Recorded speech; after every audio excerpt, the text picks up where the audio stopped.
now, your host, Mr. T. Sterling White.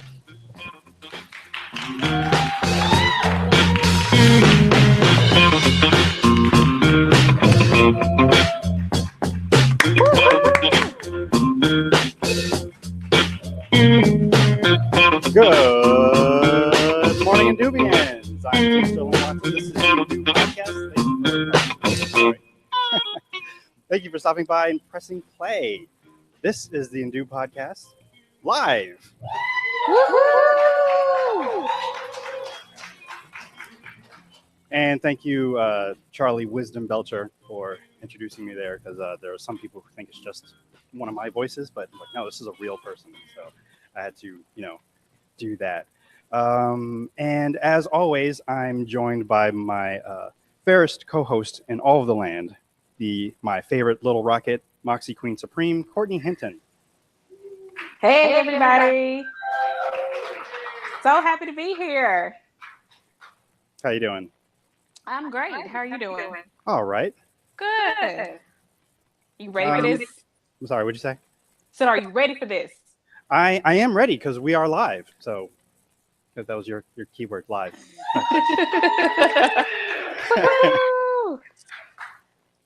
All right. How's the weather in Little Rock? It is warm, like too warm, actually. Because I thought we were going to have some fall weather, and then we didn't, and it got summery all over again. So I'm not loving that, but, I guess I'll take it because that's all we got, right? Yeah, that's all we got. So, we'll deal. Yeah. The leaves are falling here. It's just started today, it felt like, and I didn't appreciate it, but, it is what it is. Yeah. Yeah. And I don't just feel like doing it again, but we're live right now, so that's awesome. But we have special guests with us, and they like just arrived in the nick of time. So I want to first bring up the velvety voice comforting you on your afternoon grind through your evening drive, Neil Knudsen.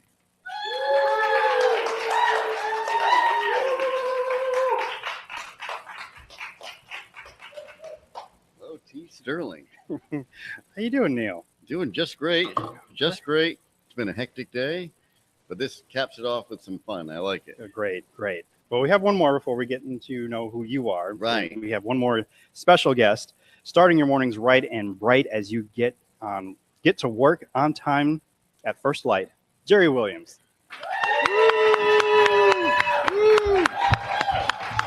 Gerry.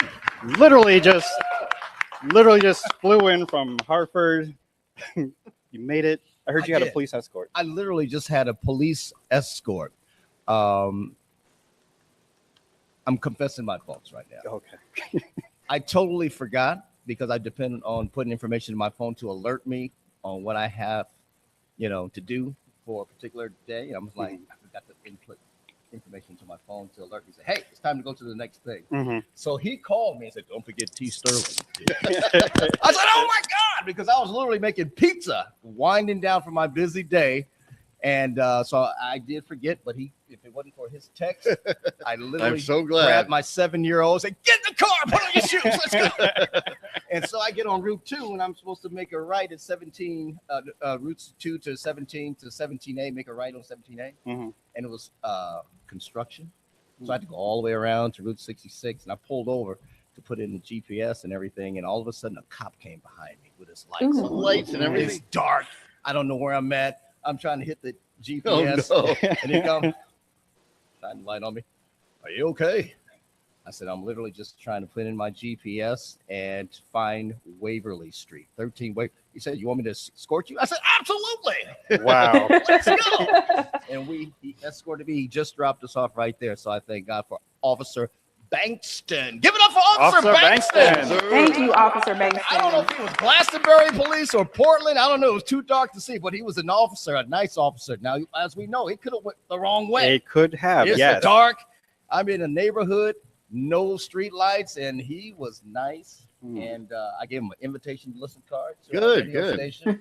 That's I great. Said, I am the weekday morning host for WIHS Radio, shining the light of Christ throughout Connecticut and the world, 24 hours a day. Did you say that? Did you say that? I didn't say that part, but I just say I'm the weekday morning host. Give it up for Law Officer Bankston. Yes, thank you. Anyway, that's That's my story. I'm sticking to it. I like the story. That was a great That's what story. we're here for, stories. Yeah. Wow, that's great. But yes, you've already said you both represent and well, we're all three of us were Yeah, all three announcers of us. Yeah, at you're part of it. WIHS radio here, well, not here in Middletown, but in Middletown. Yeah. So Yeah. We're close. close enough. So it's good. So before we actually talk about you guys, what I do for every new guest on the Indoob podcast, Yes, sir. I ask an icebreaker question. Okay. Uh-oh. And that question is Ben and Gerry's calls, and they want you, both of you. You don't have to come up with together. You have your own separate ones, but to come up with your own flavor of ice cream. What is that flavor, and what do you call it? Come up with a flavor. Mm-hmm. Ben and Jerry's. I want you to give us a flavor. Yes. You want? I'll give a each of us, flavor. or I'll give a flavor. You want to Okay. give a flavor? Peanut butter crunch mocha. Okay. He already Ooh. like. No, he knew the I didn't. question. I was thinking about what sounds good. I need time to think. Well, before we'll give you a little time, but Yeah. what Neil, would you call it? What would you call that? What would I call it? You just said it. Well, Peanut butter crunch mocha. well, okay, I guess that works. You want to come up with some I'll kind call of it I mean, it's mocha pretty surprise. self-explanatory. Mocha surprise. Yeah. Okay. How about this? A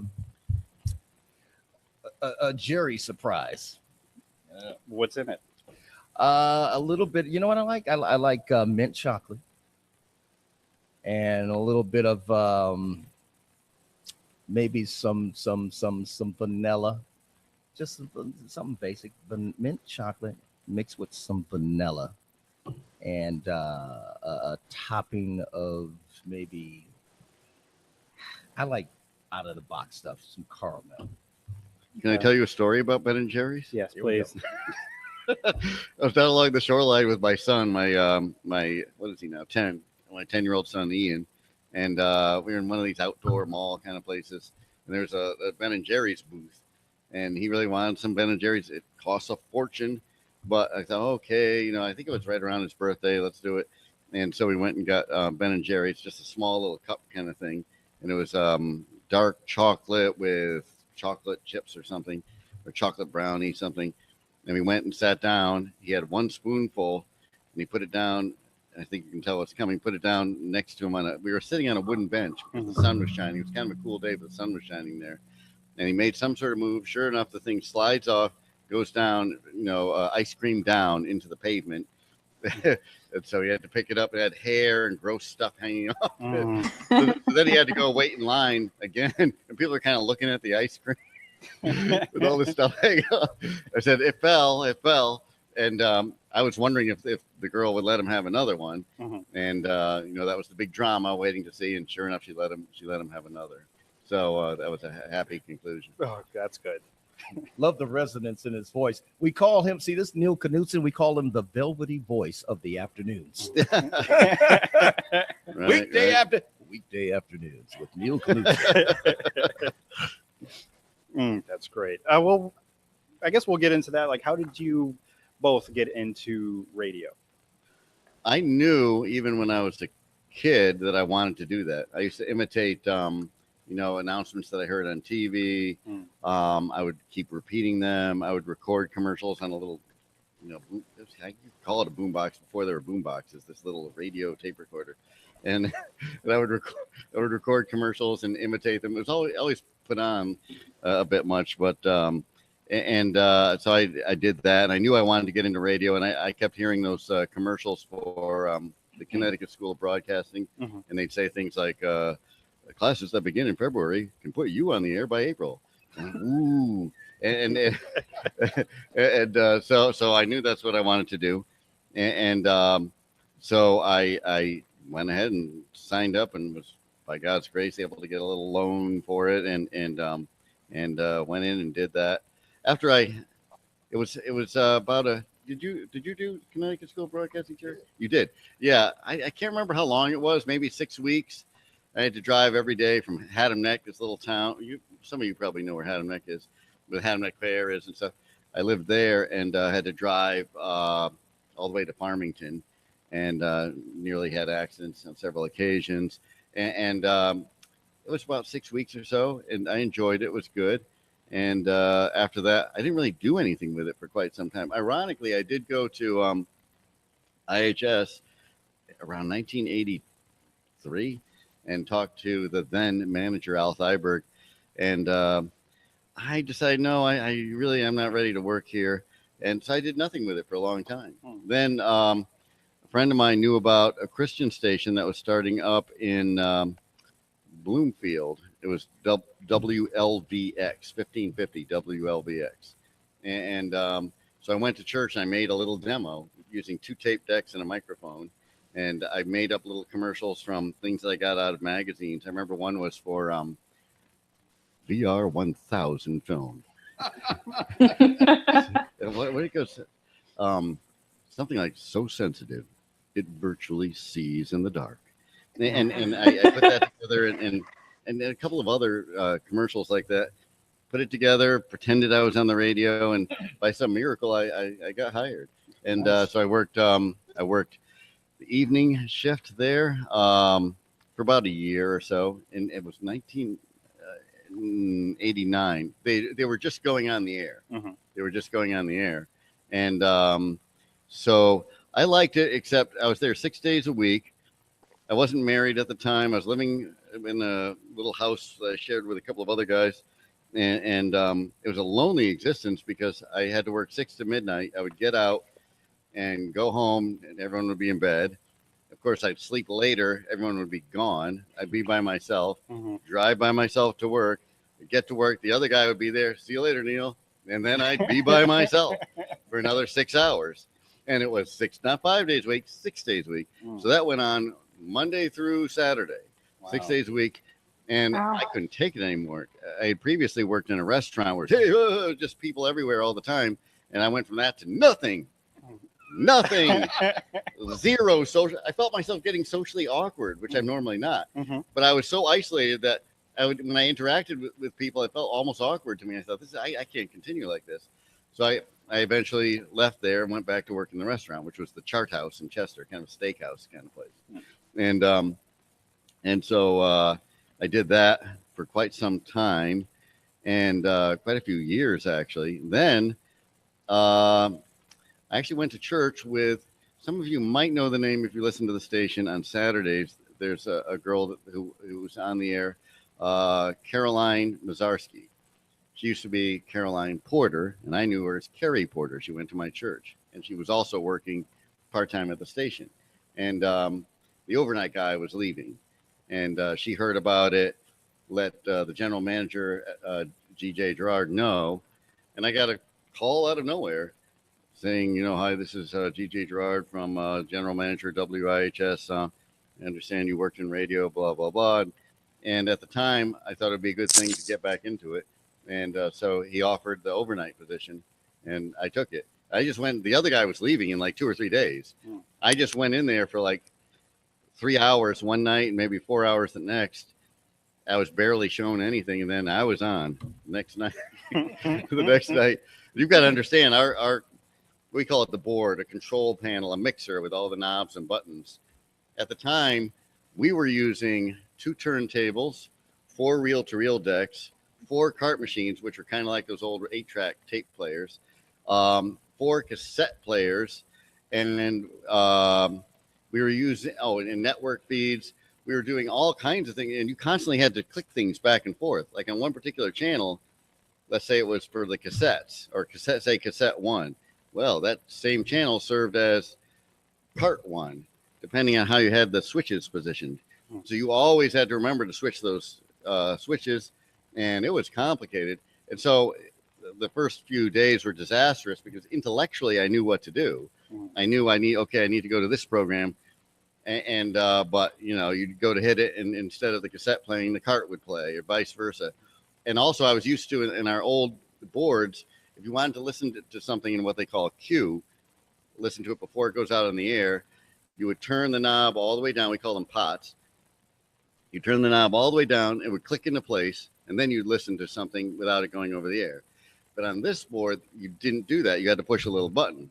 And so I would in those days, you had to listen to things in queue a lot to queue up tapes and reel-to-reels and records and things, and have it all set to go. And then I would always, because I was so used to, if the pot's up, you're good to go.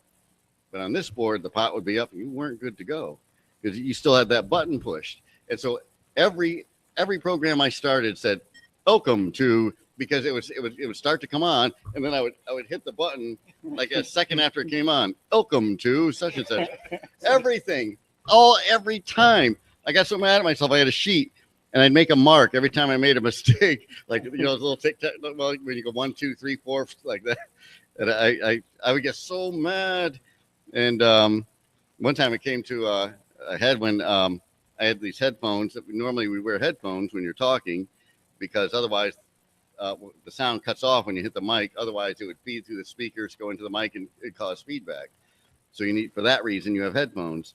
One time I tried to quickly put my headphones on because I wanted to talk, and somehow the cord got snagged, but my fist kept going, and I literally punched myself in the lip. Oh no. There's blood and everything, and I didn't go on. I felt a rage like you can't even imagine. And I'm sitting there at 2 a.m, blood coming. Oh. What am I doing? And so yeah, it was frustrating at the start there. But you made it. Yeah, I made it. And so by the grace of God, I've been there over 20 years now. And I didn't. Thank you. I really didn't think I'd be there that long. I thought I'd be there a few months maybe, but it's a good place to work. It's fun, and it's always challenging because you're always trying to do better. You're trying not to get into a rut where you just go through the motions. I'm sure Gerry knows, you got to somehow stay out of that mode and keep it fresh. But that's not always easy. So that's how I got into radio. All right. Well, Gerry, how'd you get in? First of all, this is a hard act to follow right here. It's like, you created a new word in the English dictionary, elcom. Welcome to. Yeah. It's like with this guy, it's like when God was handing out voices, he was, that's for you. And he went back and gave him a little extra, that's for you. Now go and glorify me in radio. Right. Yeah. But I'm from the West Coast, from Oakland, California, in 1979, neighboring city, Berkeley, California.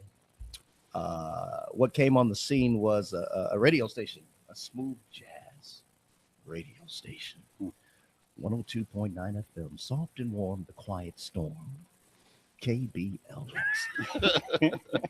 And the evening host was Clifford Brown Jr. And if you're a jazz buff, you might be familiar with the late, great Clifford Brown, jazz trumpeter. He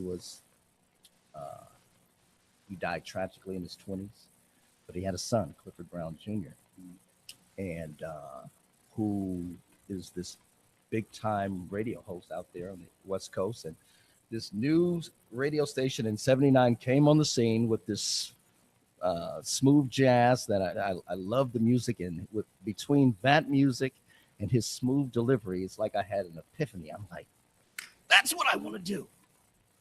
And so in another neighboring city, Hayward, California, about 15 minutes down the highway from Oakland, there's Chabot College. They had a reputation for having a great radio, television, communication program, 2 years. So I put myself in Chabot College. They had 2 campus radio stations, and I had tunnel vision. Like if you want to be in radio or television, you go and get your schooling in hopes to start somewhere. I had tunnel vision. Like, no, I'm working for this station. I'm going to school to work for that station. And you know what I mean? So so I'm going to school, and I'm listening to KBLX, and I had a little part-time job working at Pacific Car Rentals. I used to wash cars. I'm in my 20s, and they return a car, and I clean them up, get them set. And I remember every paycheck, every 2 weeks, I would catch the bus from Oakland to Berkeley, 45-minute bus ride to go to Leopold's Records to buy the latest smooth jazz artists that I fell in love with in between paychecks. Whether it was whether it was Grover Washington Jr., Pieces of a Dream, and Spiral Gyra, who was just here at the Greater Hartford Festival of Jazz in Bushnell Park this past summer, and on and on and on. And so I'm in school, and one day Clifford Brown, he was the weekday evening host. One day he worked a rare Saturday. I said, you know what, Clifford's on. I'm gonna catch the bus and go meet him. So I'm go down there and I catch the bus and ring the doorbell, I think it was, and he answers the door. And of course, I'm young and I'm nervous. It's Clifford Brown Jr. And he has no idea the impact that he's having on my life. So I introduced myself, tell him I love what's going on here. I put myself in school, and I'm at Chabot College, which is in Hayward. He said, really? I said, yeah, I want to be in radio. I want to do this. And he said, I live in Hayward. And I'm like, wow, because the campus had 2 radio stations, and one broadcast only within campus. The other had like a 7 or 8 mile radius outside the campus. So I'm like, you think you can critique me one day? Give me, some. He said, sure. So we exchanged numbers and stuff like that. Man, so I'm pumped up. That long bus ride was a short bus ride because I had the courage as a youngin to go up, be proactive, go to KBLX, talk to him. And so I called him a few times, asked him, did you get a chance to critique me? No, I haven't got a chance yet. Long story short, one of those phone calls, he said, I got a chance to hear you, man.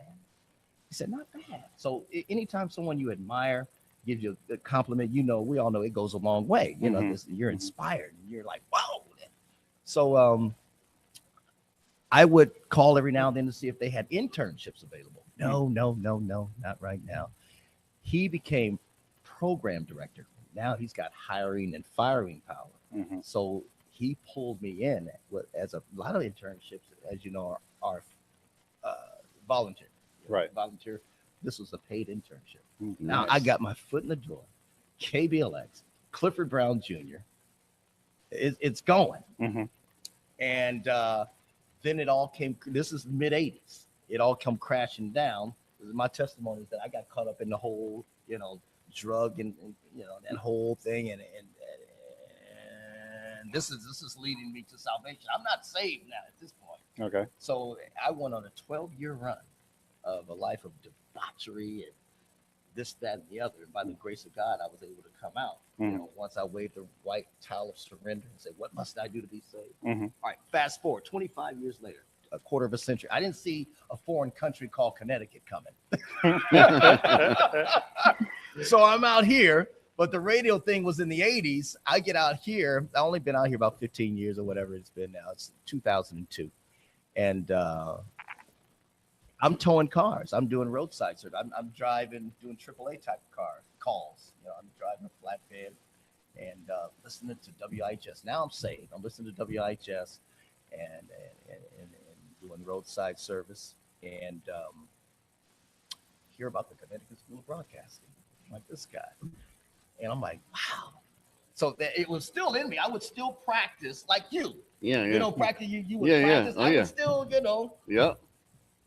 102.9 FM, soft and warm, the quiet storm. How you doing? I'm Gerry Williams. Patchy fog in the morning, clearing by the afternoon. I would still practice. I would record these guys and write down what they said, and then practice. Yeah. So a quarter of a century later, I'm out here and Connecticut School of Broadcasting. I'm like, wow, let me go check that out. And so I went to one of their orientations, and they had a guy by the name of Hank Tenney. And there was about 20-something people there during this orientation. And it was at the time I went, so you went a whole lot, or you went in the 80s, right? I went in 82 or 83. See, I was class of 2006. 2006. And Hank Tenney was conducting this orientation, and he did something at the beginning. He got everybody's name. What's your name? Like 20-something people. And then later on in the orientation, he told everybody their names. He had this incredible thing, this recall, and with his flamboyant presentation about the radio business. Was this the slightly older guy or the young hip guy? I remember that name, but I can't picture which guy. At that time, when you were there in the 80s, Yeah, well, he probably was young and hip around Yeah. during your time. So he had long hair. He looked like Dr. Smith in Okay, Lost long in hair. Space. Then I know who you mean. Okay. Yeah, Hank Tenney. And now at that time, it was like a $12,000 course for you either had the opportunity to go, I think it was 4 months of day school, Monday through Friday, or 6 months Yeah, there was a of couple of night options. school, 3 nights a week. Right. So I was towing during the day and going to night 3 days, Monday, Wednesday, Friday. So it took me 6 months, and I was impressed with the presentation. They put you on a fast track, this hands-on. They get right and you're taught by industry people, and they get right to the what you need to know. All right, get out there. They have job placement. So I didn't have $11,000. This is the favor of God. Mm-hmm. I'm saved now. I didn't have $11,000, but I knew it was something I wanted to do. And at the end of the orientation, I pulled Hank to the side. I said, you know what? I can do this. I want to do this. I don't have $11,000. I said, I do have 3. Mm-hmm. He said, call me in a week. A week didn't go. Half a week went by. He called me. He said, do you still have the $3,000? He said, yes, I do. He said, come see me in my office. I jammed from Hartford, to Farmington. And he said, I don't want to see, I can say this now, but he was talking about the people in the school. He said, I don't want you to tell a soul what I'm about to do for you. Mm-hmm. But basically he was saying, I believe you. I'm going to take the 3, go, Wow. and I went through and with flying colors and 2006, 6 months. And in 2007, the very next year, I was at WIHS. Wow. A year later, Wow. in November. That's my story in a nutshell. Started part-time and every 2 shifts a night, 2 shifts a month, every other Saturday night from 10 p.m.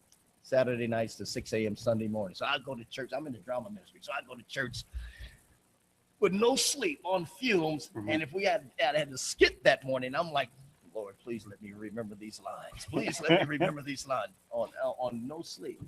So 2 shifts out of the month turned into eventually full time. And so it's been 10 years, about half this brother's time. Now I'm going to put you on the spot. Not that I'm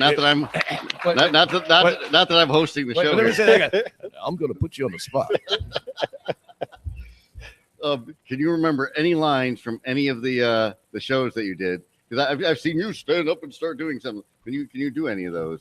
Like didn't you play like a king or something? People of Israel, today will be the day of great celebration and consecration to the God of Abraham. God is restoring our nation, and he's changing our hearts. He chose us to be his people, but he called us to be holy and to follow his plan. But in the days of the judges, we fell into grievous sin and have suffered because of our hard hearts. And the temple was desecrated from the top to the bottom. And the Lord's presence and glory departed when the ark of God's covenant was removed from the temple in Shiloh and captured by our enemies, as great defeat and bloodshed came upon us. Well, 70 years have passed, and the Philistines have been pushed out of the land, and I am here as your king. And it is my passion as your king to lead the charge back to a right relationship with God. And that's a piece.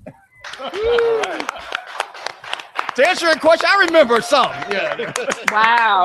I remember you doing a piece of that before. And you never came for 10 years. 8 years I've been trying to get him to come. I'm coming this time. Trust me, I'm coming. He never showed up for 8 years. True story. I'm sorry. Yeah, I'm sorry, Gerry. I'm sorry. Well, the shift that you had, I have now, the 10 p.m. Yes! 6 a.m. And you're going to be there another 10 years at least. I'm going to be there 20, I guess, and he'll be 10. Yeah. We'll see, but we'll see what God does. We're all just passing through, Yeah. So, praise All right. God. All right. All right. I'm with T. Sterling Watson. Well, we're going to take We both love that name, by the way. I know. Thank I you. have anytime I read his voices on the news, Yeah. Oh, yeah. I put extra emphasis on T. Sterling. I enjoy Watson. saying. I enjoy saying T. Sterling Watson. T. Sterling Watson Yeah. has more. Has more, yeah. Well, thank you. I Cool. appreciate it. Appreciate your contributions on the news, man. Those voices, keep them coming. Keep them coming. I do. I look forward to every week currently. Yeah. Do you ever hear them? I don't. Because I record them. So Yeah. that's I hear them when I say it. So Yeah, one of these times he'll catch his voice on the radio. Right, and right. Like, oh, that's Yeah. me. I mean, I get it from other people who have heard Yeah. it. And I they're like, heard you on the radio. Yeah, Right, yes. right, Mhm. right. It's like, I couldn't believe that was you. I'm like, yeah, it was me. So yeah, Yeah. They thought I was there, but yeah, we're gonna take a quick break, and Okay. it's not gonna be for us. We're not really going anywhere, but it's what I do in the show. We'll Okay. take a quick little break, and then when we come back, we will do more show. So Okay. take a Sounds good. quick break. Hold on a second.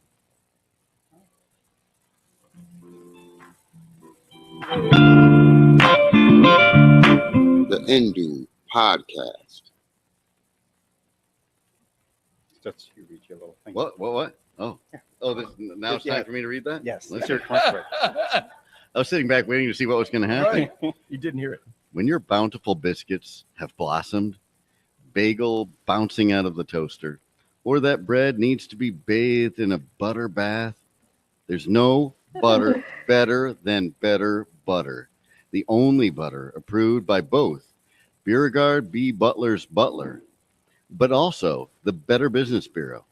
Let your bottom dollar, I should say, bet your bottom dollar, that your buttered bread is buttered better with Better Butter, the Better Butter.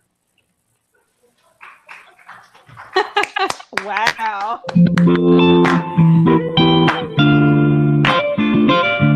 And we're back to the new podcast. Yes, we are. Yes. And it's time for because we have segments on this podcast. So I'm going to go Okay. through the segments. All right. Once I get my papers together. This is my maiden voyage and his. Yeah. Yeah. Wow, Yeah. this is cool. You're breaking us in. Yes. Yes. Because when you come back, you'll be like full-time or full-fledged Indoobians. So, you'll be part of it. And I'll know I'm supposed to read the spy. Right. Right. You have just a heads up. You have yours right there. Yeah, I saw that. Okay. So the next break we have. Right. You'll be ready. And now it's time for our Black History fact. Oh, Black History. Black History. Black History. Black History. Facts. All right. Now, go ahead. Now, first of all, I'll ask everyone, Courtney included, everyone. Has anyone heard of Barbara Hillary before? Bara or Barbara? Barbara. No. No, can't say I have. Okay. All right. can I say something real quick? Sure. Hi, Arkansas. Woo! Woo, Missouri. Arkansas. Yeah, representing. All right. Barbara Hillary was the first known African-American woman to reach the North Pole, which Wow. she did at the age of 75 75. in 2007. Wow. At 67, Barbara survived lung cancer. She, as a result, had surgery that caused her to lose 25% of her breathing capacity. This was her second time with cancer, having previously survived breast cancer the first time in her 20s. After she had retirement from nursing, she became enticed by the idea of Arctic travel. After she had photographed polar bears in Manitoba, Canada, she was infatuated with a love of the North. When she learned that no Black woman had reached the North Pole, she was determined to be the first one to do so. Hillary had raised over $25,000 to fund her expedition to the Arctic, and on April 23rd, 2007, at the age of 75, Hillary became not only one of the oldest persons to set foot on the North Pole, but also the first African-American woman to do so. 5 years after she made history, making her journey to the North Pole, Hillary once again made her mark and became the first African-American woman on record to stand on the South Pole at age 79 on January 6, That's 2011. amazing. Since her expeditions to the North and South Poles, Hillary has become an inspirational speaker. She has also been the subject of profiles on NBC News and CNN, and has given speeches at various organizations such as the National Association for Women, and she continues to plan for future adventures. and has announced that she will travel to a new destination that has not yet been revealed at this time. See, that's something That's impressive. to me. If Harriet Tubman was still alive, she would say, "Girl, I thought I was doing something." I don't know if I could have did that. I did some stuff, freeing slaves and stuff, but Underground Railroad. But you, Mm. I don't know if I could have did that one. Traveling all over the globe. And, Man, That is unbelievable. yeah. I was thinking to myself, if you offered me $50,000 $50,000. to go to the North Pole, Mhm. I still don't think I'd do it. I tried. Maybe 60 though. 60,000, right? Maybe 60, 70, not 50 though. Not 50, no. Yeah, maybe by the time you get up to 70, maybe I'd do it. Now, see, I'm from Oakland, California, and I came up rough. I'm like, yeah, I'll give it a shot. You might not He's make it all the stoked, way. like, yeah, yeah. I mean, it's a Greenland, but not quite the North Yeah, Pole. So I talked to her so I get some pointers. All right, now I need a game plan. but yeah, I was actually curious because I was thinking about explorers, and I was like, I don't think I know of any like black explorers. So did a little. Leave it to you to find them. I found her. Yeah, T. Sterling on the job. still alive and well, and I Yeah. guess looking to keep making more travels. So Right. maybe Wow. should find the hottest place to go. I don't know what's next. It's probably what's keeping her alive. All that Mhm. stuff. There definitely New is challenges. There's more information, but I just wanted to keep it a little short. Concise. So the name is Barbara Hillary, so you guys can do Barbara your own- Hillary. Barbara Hillary. I'm going to look that up. Yeah. Yes, because it's great. Black History Month, February. Mhm. But we do a Black History fact every episode because Cool. Black History is more than just February. Yeah. So you all. Let me give you it's a possibility. I may be speaking of Black History. Sure. I did King David. Mhm. But Black History, I'm gonna bring to the table at church. See if I can do a clip of Frederick Douglass. Oh, that's my son. Give it up for Yeshaya Williams, right? Did that scare you or something? Yeshaya's like, no, don't try that, Daddy. Stick with King David. Don't go Frederick on us with the wig and everything. You see the most shots of Frederick Douglass, Mhm. the wigs and put on how he dressed. So I've been studying some of his old photos. I'm getting Okay. ready for February Okay. to do. I mean, he was deep. You ever read some of Frederick Douglass stuff, man? He was eloquent, former slave and all this, and educated. And man, he was something. He was inspiring. But I'm thinking about grabbing a clip of some of his speeches Okay. I'll be looking for that. and letting them have it. Might have to have you come back. Sounds like Yeah. a Yeah. good You might not idea. recognize me, though. The hair and everything, and yeah. Anyway, All right. We're going to go to our next segment, which is Sheboygan News. That's what this little mug over here is for. It says Sheboygan News on it. Or not, Good Morning Sheboygan. That's the name of the segment. I'm sorry. Sheboygan. You never know what T. Sterling's going to lay on us. Oh, I know. You do He's- not know. He's out of the box. Good morning, Sheboygan. Ooh la la! Sheboygan is getting a new French restaurant. Rendezvous, a contemporary French restaurant, will be opening this Friday. I forgot to say the reason why I do Sheboygan News is because I like saying Sheboygan, so that's why. Okay, that's cool. Yeah, just letting That's you know. cool. I Hey, mean, quirky things I like to say and do. Drive my family nuts. Too. Mhm. What was that, Courtney? Got something? Arkansas. Disappeared on me. The restaurant will be run by chef and owner Philippe Cagnet, who was born and raised in Burgundy, France. When I arrived in the US, I couldn't find bread like I used to from home, so I started baking it myself, Cagnet says in a horrible French accent. After looking for the right place to realize my bistro vision for a while, I have found the perfect spot. The bistro will be at 920 Michigan Ave, just in case you want to write it down to go there. The space previously occupied by Luz de Luna, I'm going to miss that place. The cuisine will focus on authentic French food like crepes, as well as international dishes. All the food will be made from scratch with locally sourced ingredients. And Cagnan goes on. Now, where is this? This is in Sheboygan. Sheboygan. Oh, in Sheboygan. Yes. Okay. I'm taking it seriously. Well, it is a real Where is place. this place? It is a real place. I want to go. I try to find some happy news that happens in Sheboygan and report it to everybody else. All right. 'Cause I've got an interest in this place. I'm trying to get the key to the city. So, I've never been there, but I'm just trying to get the key. All right, anyway, you're working so on it. Working on it. All right. Let's see. He goes on. I'm excited to introduce Sheboygan to authentic French food, which, by the way, doesn't mean it's fancy, but rather simple and delicious, Kagin said. Kagin is a classically trained French chef and moved to the U.S. from his home country of France a couple years ago. He attended culinary school in his hometown of Dijon in Burgundy, France, and continued to work there in 2 renowned Michelin-starred restaurants after he graduated. And yeah, that is actually, it's open now. I'm sorry, I think I misread that part. It opened today, so you can go there now to Rendezvous and check out his authentic French foods. Well, I'm glad you know, we're on this French thing for this moment, because I was just sharing with someone just recently, you know, because one of the things I do, I do act, and I want to find the person in the area, Hartford County, who can teach me the French accent. You know, who's the best? I want to learn from the best.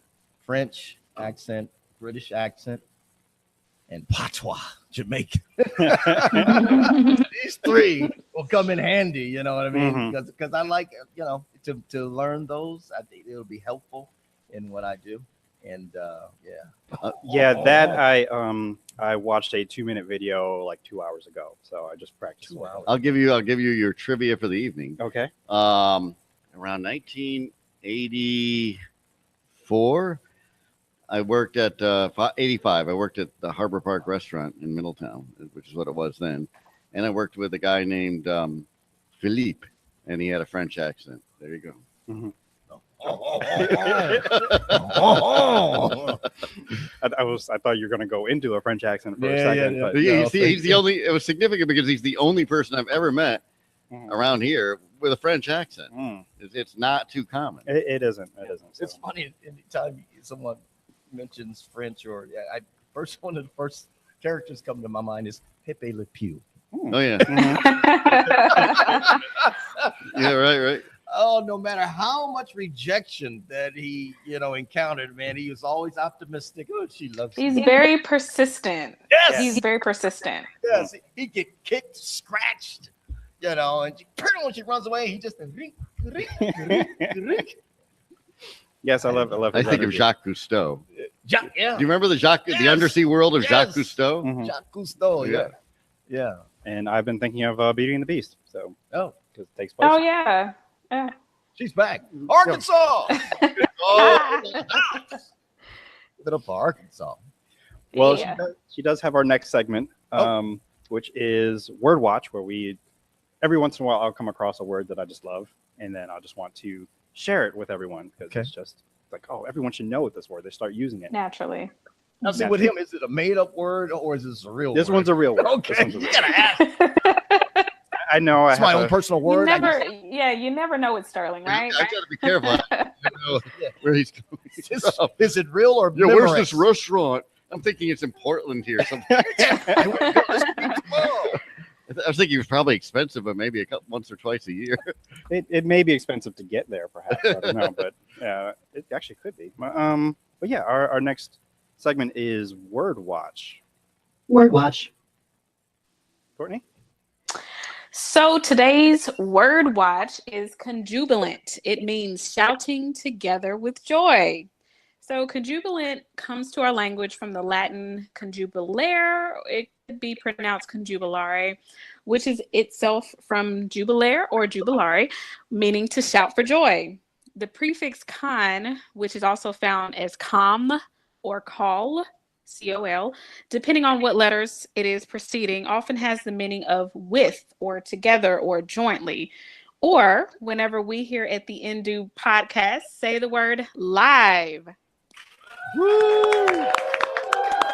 Woo! So conjubilant. All right. Now it is time for our next break. When we come back, we will do Ask Indoob. But right now, we're going to take a break. Hold on. Okay.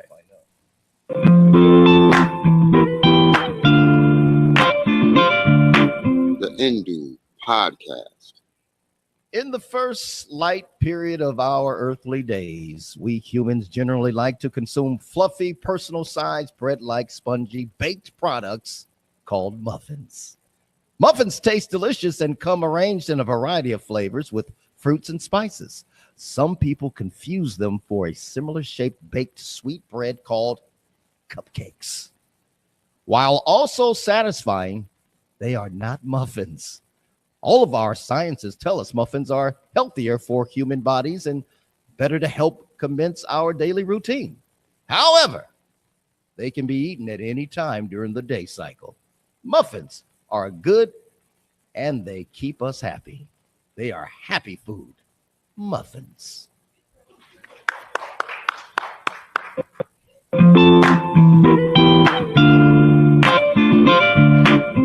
And we're back. To Oh. the Indoob podcast. That was a good break. All right. Now we will. Before we get into Ask Indoob, I did write down a PSA just to let the world know. If I have to get serious for a second. Okay. Have to put the smiles again. Sorry. Yes. Stink bugs are real. I had to encounter many of them over the past couple days. There's no, not cure, but there's no way to actually kill them right now other than crushing them, but that releases their odor because they're horrible beasts, and I don't know why they're here. So that is one of those questions I will bring up to heaven. And I'll ask our Lord when we sit at that very long table, like, please, can you explain to me why we have these, why the stink bugs were here? So, because I just need to know. So there's no way to combat them other than just sealing all your windows and doors. Some people don't have them in their area, but watch out because they might be coming to you. I can see your parents like, Lord, our son has a question. Can we just pause for the calls for a moment? Son, Before we Lord. break bread. Yes. And now we will go into Ask Indoob, and this, a lot of my listeners enjoy this because I found the perfect jingle for this. So, of course. Yes, of course. This one I did not create. I found it. So, actually, I found it from WIHS Records. Whoa. So, there's a bunch of stack of CDs, and I kind of went through them, and I found it. So, maybe it might sound familiar. I don't know, but He's really interested. now you guys will know Which that ones this is did he there. find? Yeah.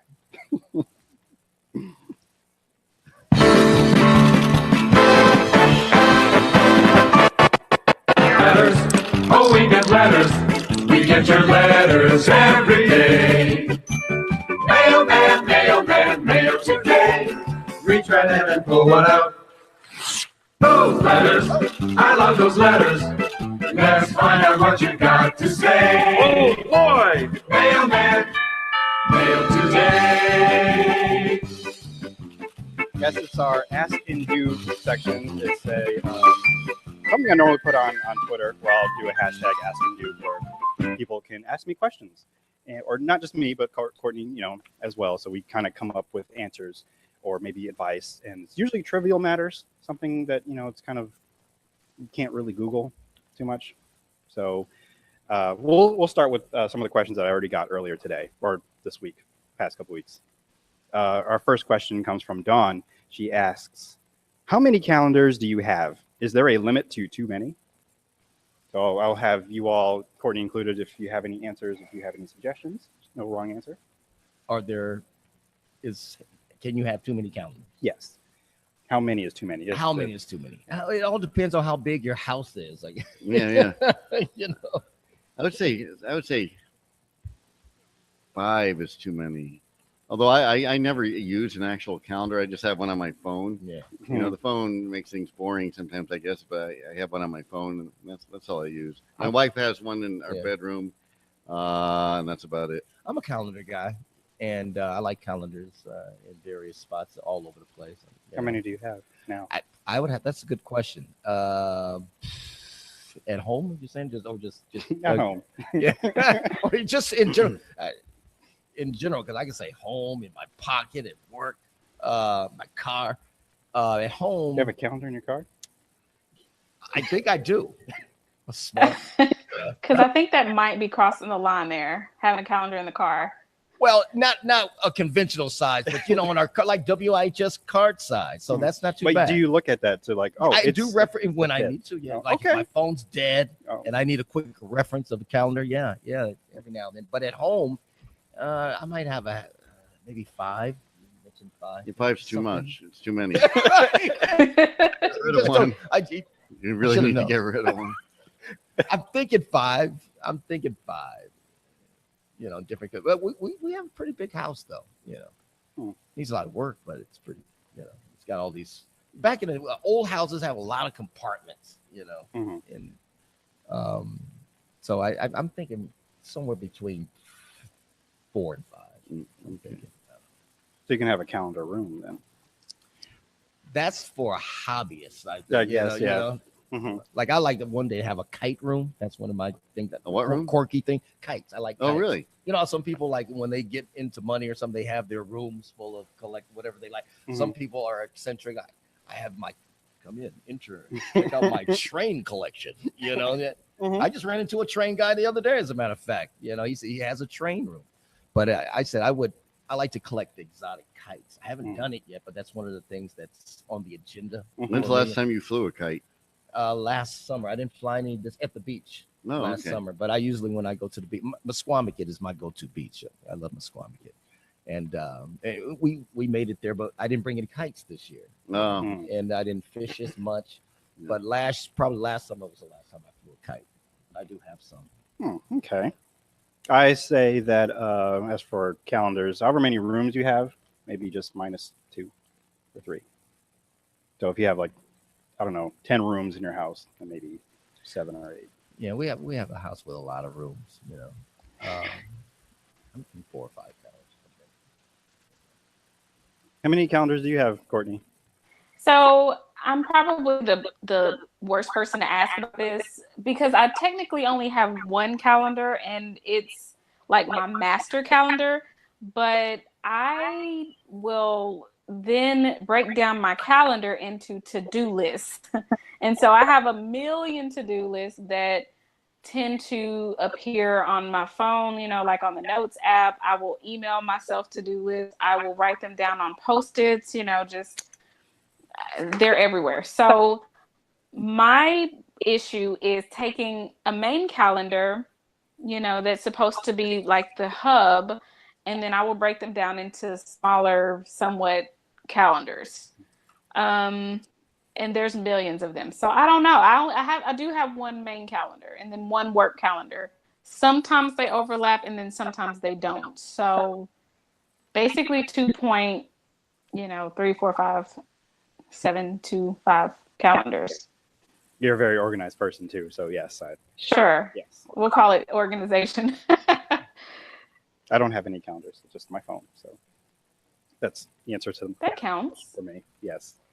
Our next question comes from Tito, who asks, "Is chili soup?" That's a pretty good one. I'm going to say no. Chili is not soup. It's chili. It's its own thing. Right. It's chili. I will say, T. Sterling, if you had asked me this morning, or if you had told me this morning when I got up that before the end of the day, I would be sitting in front of a church at a table, talking in front of a microphone, and watching and talking with someone flickering on a screen on the other side of the church from Arkansas. Yeah. I would have told you you're crazy, but I'm doing it. Right.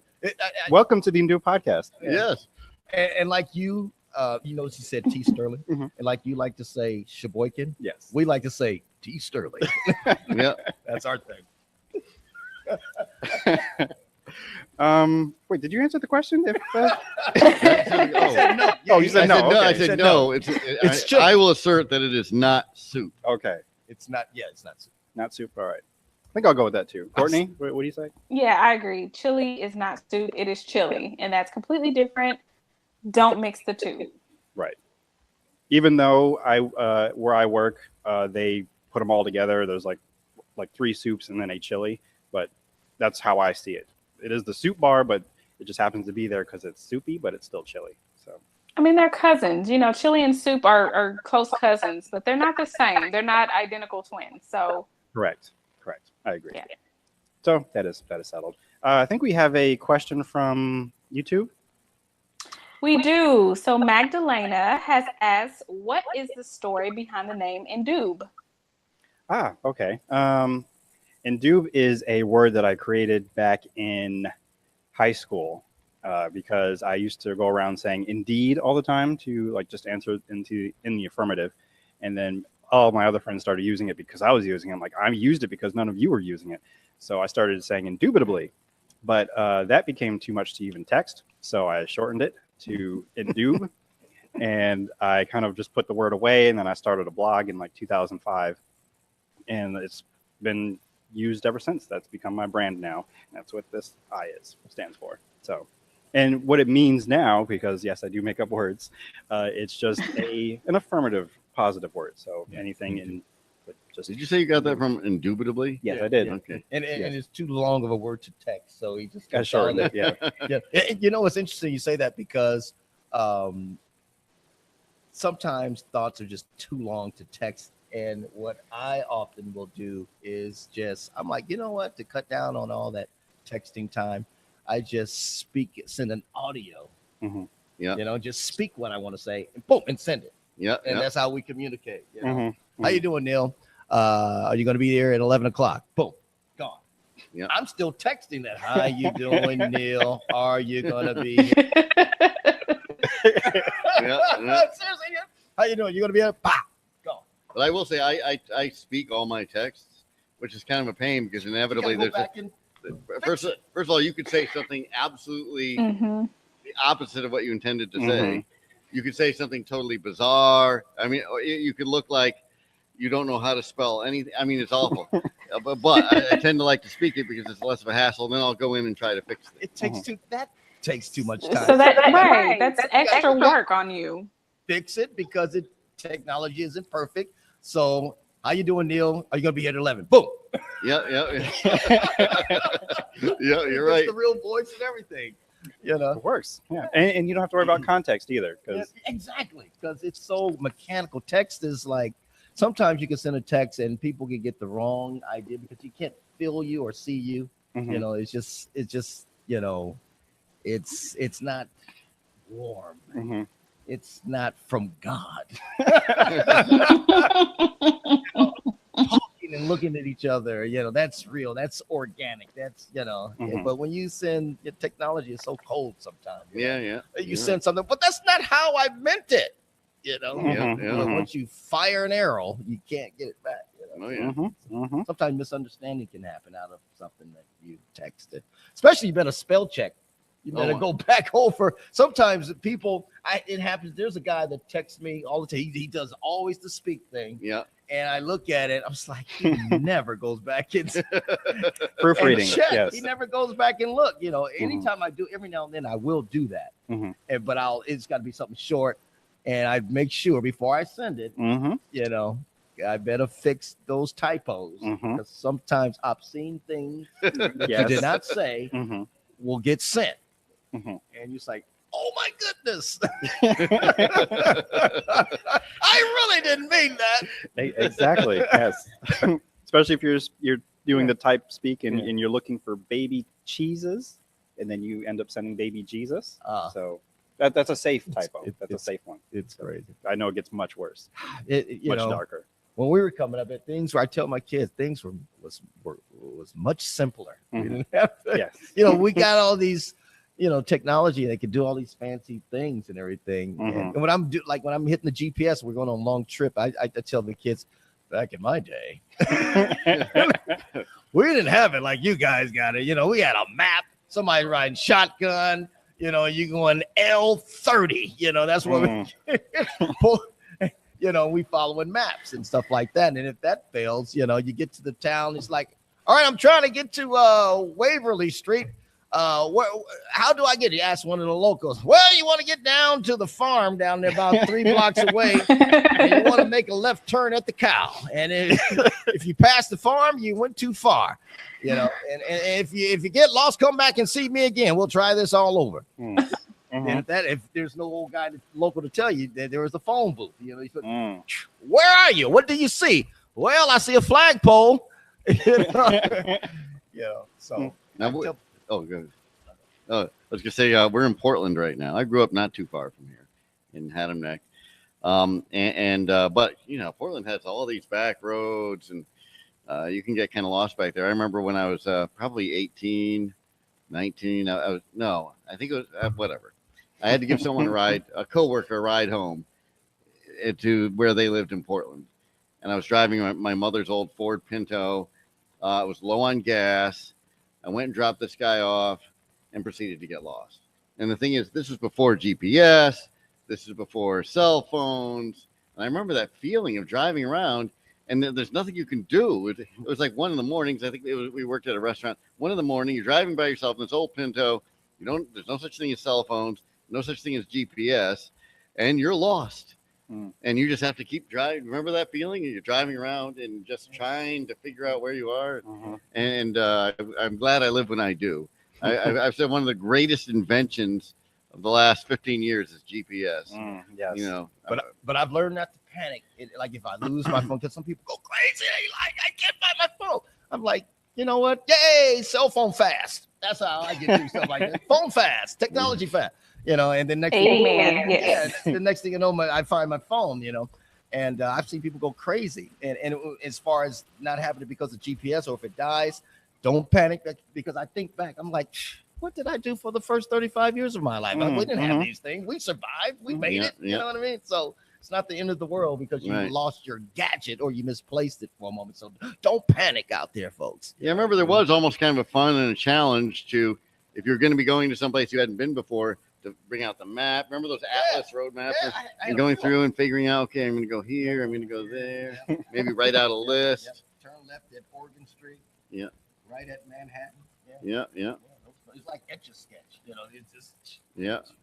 But it can be nice. I remember driving home from my sister's. She lived in Caldwell, New Jersey, and I took a wrong turn somewhere. And this is before all that stuff. And I'm in just someplace in New Jersey, trying to find my way back, and it was awful.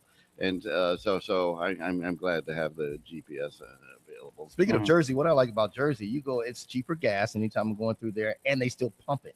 Oh yeah, I think legally I'm like, hey, you can't even pump your own gas. I wasn't even ready. Yeah, I wasn't even ready for that. I'm like, oh, this is how they roll it in Jersey. Yep, this is how we rolling. Yeah, they didn't have here. I think I must have been a kid the last time people pumped your gas here. Yeah. We used to go to a little gas. It was on Route 151 in Moodus, this gas station, and it was kind of old fashioned. This old guy working there, and I remember he'd always give away Milky Way chocolate bars. just thought you should know. Neil Knudsen, ladies and gentlemen. I just wanted you to know. With that, I mean, it's actually a pretty good segue because the next one is candy related. Look at that. This one, it comes from Nisha, and her question is actually already a little one-sided. But what's your stance on candy corn? Is it evil or is it diabolical? Uh-oh. Them fighting words. Yeah, I knew, Courtney, that this would bother you a little bit. Yeah. But, yeah, how do you feel about it? How candy corn, Courtney? So I am a fan of candy corn and all the most of the variations of candy corn, because there's like candy corn with the little chocolate touch to it or something. It's got like chocolate. It almost tastes like a Tootsie Roll. So I'm a fan of candy corn, and I don't understand why there's so much slander against it, frankly. Well, because it's wax, but Ugh, here we go. Anyway, how do you guys feel about I think my daughter Daniela sitting over there knows what I think of when I think of candy corn. Do you know what I think, Daniela? Can you sing it? No. She is listening. When my kids were little, they used to watch Nick Jr. or one of those, and around Halloween time, in October, you'd hear this little ditty. Oh, I can't sing, but I don't like candy corn. No, I don't like candy corn. Sometimes we sing that song, right? She's like, please don't sing it, Dad. Just move right along, Dad. Okay, just skip that second. I'm going to go with candy corn is evil. Okay. All right. Oh my gosh. What is your stance on I wouldn't say it's evil. It's kind of a, what it reminds me of anytime I see it. It's a throwback candy. So it I just remember kind from of takes me kindergarten. back, when when I was younger, which I have fond memories of, Mhm. when I was younger, so that's how I feel about it. I look at it and say, oh, look, candy corn. You keep I moving. was 7 and remember those, We don't partake or eat any of this. I'm not a big candy corn. I might try one every now. I don't even remember the last time I had a piece of candy corn. Neither do I. Yeah. No, I have But no idea. I don't look at them like, oh my goodness, candy corn. But I kind of agree. I wouldn't say they're evil, but they're more for art projects and just, consumption. Art projects, come on. It's not for consuming. So Projects. plugging my Man, I'm going to plug my other podcast, the Food Fight podcast, because we actually talked about it there, and that's what we determined that this should be used Of for. course, I have no idea what all you do. Yeah, You're a man of many things. Do either of you are either of you fans of candy? Like you eat candy? Oh, I know you do. Yeah, you love candy. Do you like candy? yes, I am a fan of gummy bears. Oh, really? Like my sister. In fact, she got me onto Albanese brand. Like I don't eat anything else now. Really? Yes. You hear that? I don't eat anything else now. Because they're ruined. All the other ones, they don't taste the same. Plus, this has 12 flavors, and although I really only like 3 of them, but still, I'll eat all of them. Breakfast, lunch, and dinner. That's all I eat. I don't eat anything else. You look great for eating just that. Thank you. It's not easy, but thank you. Our next question comes from Portia, who asks, I guess this one really goes to me, but what's the most important tool for podcasting? And say a voice first, but really a microphone and a device to send it out with, a recording device and a microphone and a voice. So that's that question. What is your favorite thing? This is from Vilissa. She asked, what is your favorite thing about fall? So have you guys start? The crisp air. Like this has been the weirdest late summer, early fall that I can remember in my lifetime. I mean, usually I associate September with, you can feel the air is getting cooler. You have a lot of bright, shiny, crisp kind of days coming, and into October too. We didn't really get that this year. The humidity stuck around. It stayed pretty warm. In fact, I would say today was the first day of this entire season where it actually felt more like fall. Maybe there was one other sometime in the last 3 weeks, kind of, but I think this was the first day where it really felt like it. And when I stepped outside from the radio station earlier today, the gentleman who comes in and records this program and that we put together, and we stepped outside and we both agreed it smells like fall out here. You can smell it. There's a certain smell in the air. So the smell, the crisp air, and of course the leaves turning, but it's that crisp air that I like so much. I don't like the direction it's going, knowing it's going to get cooler and cooler, but I like it at this stage. Okay. Gerry? I have mixed emotions about it. I'm kind of like torn. It's like the end of summer. Pretty bummed, because me being a West Coast Cali guy, I'm used to the weather. Like anytime I tell people I'm from California, and they like, what brought you out of here? Why did you come out of here? I know. It's a long story. Did you have any discernible difference between? I lived in California for 1 year, and it was just a weird year where it was like the same all year. When you were there, was there much of a difference between summer and fall? Well, I'm gonna tell you the weird thing about the West Coast versus East Coast thing. In the summer out here, everything gets green. Out there's the opposite. Everything is brown. And then in winter, everything is brown. And out there, everything is green. Okay. You don't know that unless you experience both coasts. Yeah, like I said, I was there, but that year was a dry, kind of warm winter, and we didn't get the green too much, and it was just the same all year. So that's part of why I came back here. Every day is beautiful as the day before. I'm tired of 75 degrees sunrise weather and sunny every day. Believe it or not, I actually got tired of sunny days. I was like, come on, just give me a cloudy day. Give me a rainy day. Just give me something. Oh, the sun's up again. You were in Southern California too, right? I think you were. Yeah, Southern. it was more. closer to Southern. It was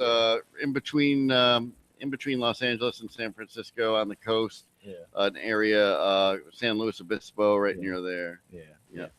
But to answer your question, you say what I like about fall. Mhm. Yeah, I'm torn, in the sense that summer is leaving and everything. And but what I like about it, I guess, is that I know that I do like, the Thanksgiving, and I know Christmas is coming. Mhm. I like those seasons, stuff like that. And also, I guess,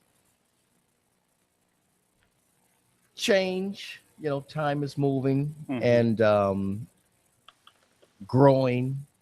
A sense of, okay, I'm excited about the new year that's coming up too, but I gotta endure this New England weather first, this little season. But that's okay. Mhm. So I guess Christmas, Thanksgiving, I know that's coming, and a new year. Okay. It leads to a new year. And Courtney, what do you like about fall? Oh, everything. It's the best time of year. I do kind of get sad about summer leaving, but I feel like we've had a really good transition because, school has already started. We've gotten back into the flow of like normal every day. Everybody has somewhere to be. Kids got to go to school. We obviously have to go to work. And so I love the fall because of like everyone else said, the crisp air. I love the holidays, all of them, Halloween, Thanksgiving, Christmas, New Year's, and of course my birthday. So I'm just, I love it. The only thing I don't love about the fall is it can be really hectic. There's a lot of events to go to, and there's a lot of people to see, and it could just be really exhausting. But that also, I kind of like that part too. It's kind of a double-edged sword. It's exhausting, but it's also really exciting and it's fun, and for the most part, people are in a good mood, so it's nice. So I love it. I can't wait for official sweater weather because even though it's fall, it's not fall feeling outside. So I'm ready to be able to wear the boots and the scarves and the sweaters and all of that good stuff. All right. And interesting enough is, if I can recall coming up, I spent the first 40 years of my life on the West Coast, and every now and then you run into somebody who's from the East Coast, and that's what they would bring up. I miss the seasons. Mm-hmm. If Yeah. they've been out there on the West Coast for a while, I miss the seasons. Mm-hmm. And yeah.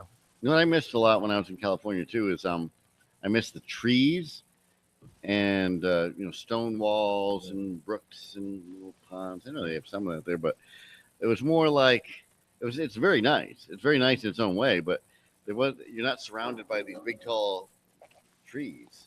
I can't that was something that really struck me when I moved back. Yeah. It was like, whoa, the Yeah, trees. I know. I that's what I miss. One of the many things I missed about the West Coast, and I do like the weather. Because out here, once I started experiencing black ice and how dangerous that is, I'm like, when I first got out here, I didn't, I'm like, whoa, I just did a Dick Van Dyke, and I'm sore, and I'm like, wow, and going through that every year. So that's a tough thing when you spent your first 40 years of your life not having to, And I remember one time we had a rare snow in East Oakland, California, in 1976. I got up. Really, you got snow? Just a little bit. In 1976, getting up to go to junior high school, King Junior High School, and looked outside. I was like, oh my goodness, that's snow on the ground. Wow. I couldn't wait to get to school because I knew it was going to be on with all the kids. Probably nobody going to class. We were throwing snowball. Just a little bit. It didn't stay on the ground long, but it was just shocking. There was snow on the ground in East Oakland. Does anyone remember? I'm almost positive it was October 10th, 1977 or 78. We had snow here in Connecticut, enough to kind of cover the ground. Because I remember I was delivering newspapers. I didn't have a paper route, but I had said okay to delivering papers for someone in the neighborhood for a couple of days, and I had to go out and that stuff and do it. But I remember there was snow on the ground on the 10th. That was pretty crazy. That's the earliest I've ever seen it here. What month again? October. It was October 10th. You lost me at the I year. saw pictures I'm sorry. Because 76. I wasn't here yet. Yeah. Well, speaking of October, we had some pretty rough Octobers. Didn't we have that? Wasn't it October when it snowed a few years that ago? snowstorm, yeah. Yeah. The October and the leaves are surprise. still on the Yes. trees, and so the snow would land on the leaves and the branches, and a lot of trees come crashing That down. was And insane. Remember we- that we were off we the had- air for like 3 days? You and Teresa did a whole show and you weren't even on the air at all. You weren't even on the internet. yeah. Wow. And I mean, the power was out for 9 days in my neighborhood. Wow. 9 days. Wow. But we only had to spend 4 of the days with no power, huddled up downstairs because we were touring at the time. We went to do a play out in Virginia. Yeah, so we were able to stay in hotels for half the time, and by the time we got back, the power was back on. But I kept calling back. The power's still off. Yep, power's still off. Power up. Finally, it's on. 9 total days. Wow. Yeah. No. That's New England. Yes, it is. We It didn't is. have to encounter all that stuff. See, out in California, we dealt with the mudslides, the earthquakes, the fires. Everything else except for just your $800,000 house, and you're watching football, like, wow, we're moving. Here goes the house. Oh my gosh, yeah. The fires and the earthquakes. But I remember reading a few years ago in the paper that as far as natural disasters, living in Connecticut is about the safest place in the whole country. In fact, if you live in central Connecticut, it's like the safest of the safe. As far as, I mean, think about it. We rarely get we don't get mudslides. Very seldom, but it happens. Very seldom hurricanes, very seldom tornadoes. I mean, these things happen, but very seldom here. Earthquakes, you know. You know what takes Connecticut or New England? The black ice. I'm going right Oh back my to gosh. the Yeah. ice, man. Yeah. The ice. Just hard. I pull up to work, I'm groggy, it's 4 in the morning, and I open the door, and I gotta, if it's hard ice, I gotta open the door. I'm groggy, and I gotta, that little part, just step it up like that. I gotta, Father, in the name of Jesus. I remember one time driving through Berlin, and there was just ice coating everything. Like, traffic was at an absolute standstill. I can remember people getting out of their cars and like just slipping, falling on their t-shirts and sliding away. I said I should start making T-shirts. I survived another New England winter. I'll put that in because T. Sterling would do something like that. I would because What? I'll put a plug in right now. You can buy Indoob brand T-shirts such as this, or even mugs, tote bags, pillows, things. See it all at Indoob.com. So All right. Indoob.com. Yes, Indoob.com. I'm gonna look. I want a T-shirt or something. I'm gonna look. Got at least 30 designs right now. Wow. But I was thinking recently that here in Connecticut, anyway, I mean, most of the year is pleasant in one way or another. It's really, and even December, at least you have the excitement of Christmas and all that, and there's a freshness to, ooh, look at the snow. There's a freshness to it. It's January, February, and March. Those are the ones that are hard to take. By April, even if it's not so great, you have this great feeling of hope. It's like it's changing now. It's changing now. Maybe the grass looks a little greener, and really it's quite pleasant for May, June, July, August, September. October is beautiful in its own way. No, at least part of November actually can be kind of nice. Then it kind of starts to go downhill. But really, it's more or less like 3.5 months. The rest of it's pretty good though. Right. On the East Coast, it's like coming out of winter, versus the West Coast. People out here, it's like, and I can just speak for myself. You are so ready for spring, more so than out there. Out there, it's just like, hey, just cruising through life. Out here, it's like, oh, come on, spring, I know that is true. It's here. I don't think we're gonna get any more snow. Yay! And then you do, and it's like April. So we have time for one live question here. So Charles, you have a question for us. I don't know where the microphone went. I think Neil Knudsen is rubbing off on him. Behold, a microphone. He was talking the way we talk at the station. Okay. So, how long until something is considered old school? Oh, that's a good question. That's an excellent question. Goodness gracious. I think it depends on what it is, but I'm going to say old school. After about 5 or 6 years, something. Sometimes, usually, there's a new way of doing something, and the old way is old school. Especially these days, everything becomes obsolete quickly now. I know. Assay. Mhm. Yeah. Wow, old school. Old school. Maybe 20 years at least. Kind of what I was thinking. Maybe. 25 to 30. But it depends. For example, Yeah. like what you were just saying, when I first started at the radio station there, we had one computer in the whole place, this tiny little thing with DOS and so forth. And we were using records, vinyl records. We were using CDs too, reel-to-reel tapes, all this stuff. And when we recorded pastors for Bread of Life, which I think you did recently, someone, where, yeah, I thought so. And we were recording on reel-to-reels. I remember literally splicing, the reel-to-reel tapes. And now that was old school. And now it's just totally different. Everything's in the computer. Everything we play. There's like 20 computers in the whole place. It's just totally, completely, absolutely different. Completely. Than now you work the overnights. That used to be tough, boy. That used to be hard because you used to have to run around. You're recording all these programs on these different cassette decks and different kinds of decks, and you had to run around. Now you just kind of sit there, tick, click, click, and just move things around on a computer screen, and it's a lot easier. But that was old school. Thank you, Charles. Courtney, did you have an answer for that too?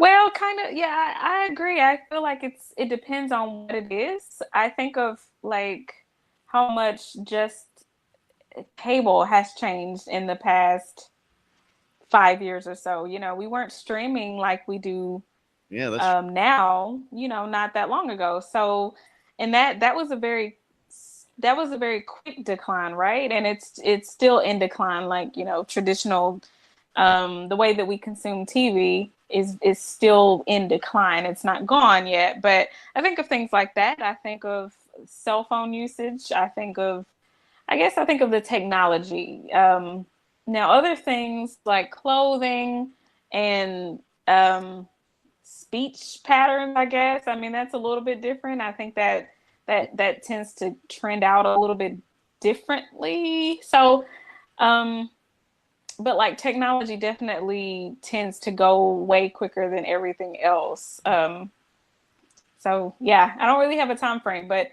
I think, if it no longer serves the purpose to make your life as simpler, I guess, as possible, then maybe it's considered old school and it should be recycled.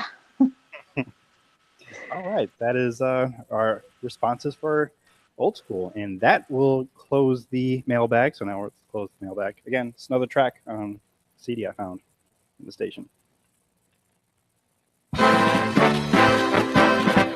Another letter from our listener, Dave.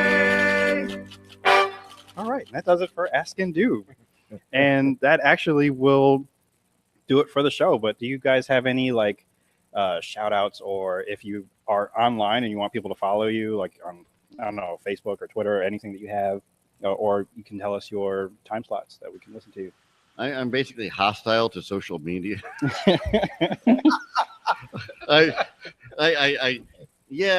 Somehow I signed up a few years ago on Facebook. I literally never go on it, which has caused misunderstandings with people. People think I don't like them or something.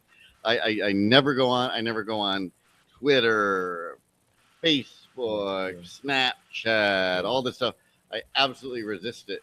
I know it's wonderful technology. I'm not really against it, but for me, it's just too much. I mean, I get all these texts and emails. I can't even keep up with that. I can't even keep up with that. How am I supposed to keep up with social media stuff? Right. It's just too much.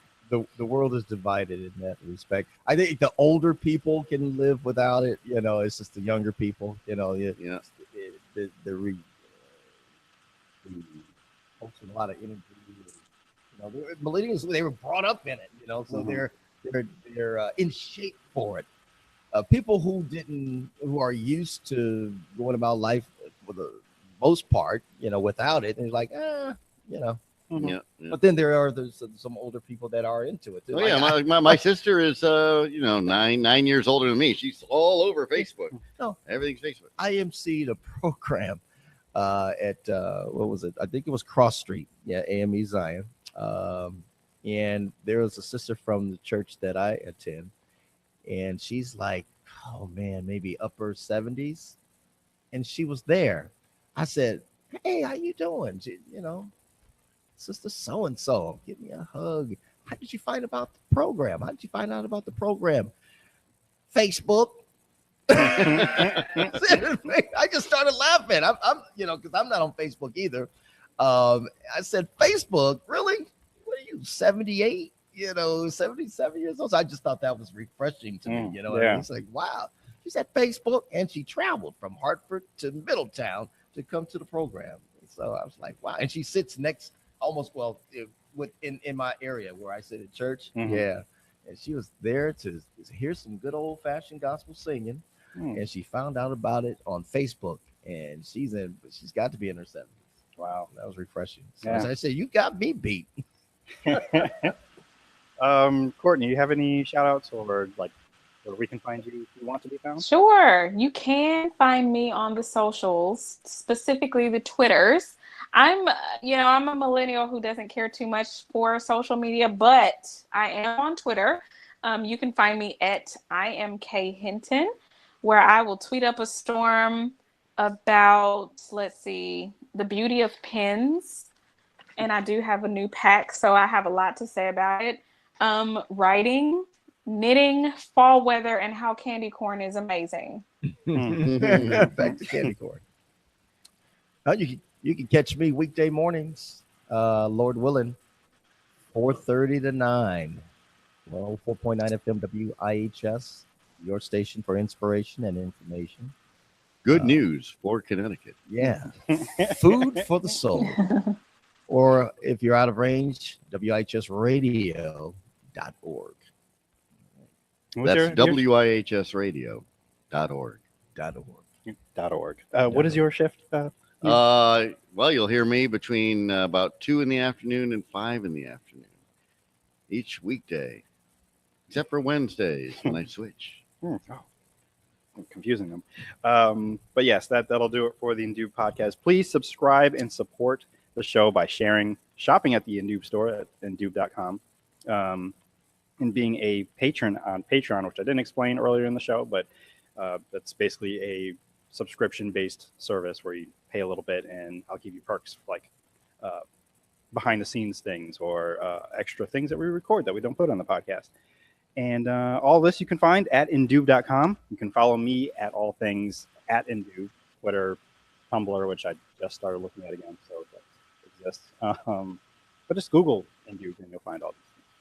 I want to thank Gerry and Neil from WIHS for coming out. Good to be here. Thank you. And thank you very much for the audience members in the chat room. The chat has been happening and it's lit in there, as the kids say. So thank you for participating there as well, guys. And yes, thank you so much. Hopefully I go back and check the chats out later, see what they all said. I want to thank my mom and dad. Thank you so much for allowing me to do this. And giving birth to this guy. Yes, thank you for giving birth to me. I couldn't have done it without you guys giving me birth to me. So thank you. Valid point. Thank you. And special thanks to Jaden up there, keeping things under control up there. I didn't even see Jaden. Yeah. I didn't even know you were there, Jaden. Yeah. As someone who works up there, they always don't get called out, but I made sure that, calling him out. I literally did not even see him up there. That's part of our job. Is we work behind the scenes, so I'm calling them out. Twitter fam, because I'm pretty sure they're tweeting as well. I don't know if you were keeping an eye on that too, Courtney. But my phone, I forgot to put in airplane mode, and it was vibrating a couple times. So I'm like, oh, okay, something's happening. And but of course, I could not do this without Courtney. So thank you so much, Courtney. Arkansas.